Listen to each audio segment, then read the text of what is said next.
Hello guys! Samahan niyo kami sa aming adventure. Mag-adventure na naman kami with my hubby. Puntahan namin ang lugar na crossover na road from Alegria to Alcoy guys. Ayan. Yan dyan kami galing sa ibaba. Yan, kita niyo yan. Yung kalsada na yan. Yan ang road to Alcoy guys. Tapos ayun, ito yung road na daanan namin. Under construction pa lang siya guys dito sa bandang Alegria. Ayun, ito yung nadaanan namin. Adventure talaga. Yan ang gusto namin, yung mga lugar na hindi pa namin napuntahan. Yan, pupuntahan namin guys. Ngayon pa lang kami nakapunta dito. Kaya gusto namin makita yung mga road na papuntang Alcoy. Ayun.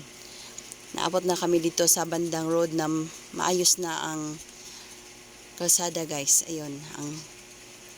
Yun ang makikita nyo. Samahan nyo kami guys. Makita nyo namin ang magagandang mga tanawin. Sana mag-enjoy kayo. Ayun, ang lamig. Kasi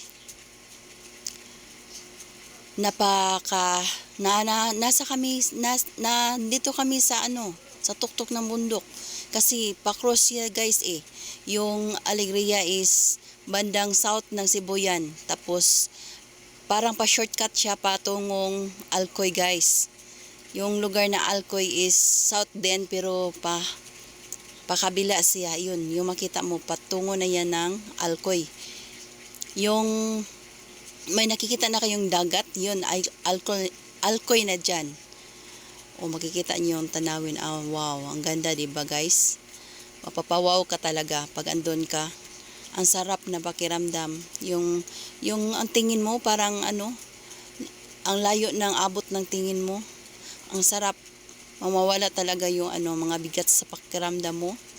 Ayun, tapos ang hangin, exhale and inhale ka lang guys. Ang sarap na pakiramdam, ang luwag. Ayun. Wow. Ang ganda dyan guys. Kaya nga, yun ang libangan namin mag-asawa. Kapag may time kami na maaring magpunta dyan, mag-ride lang kami dyan, mag-ride.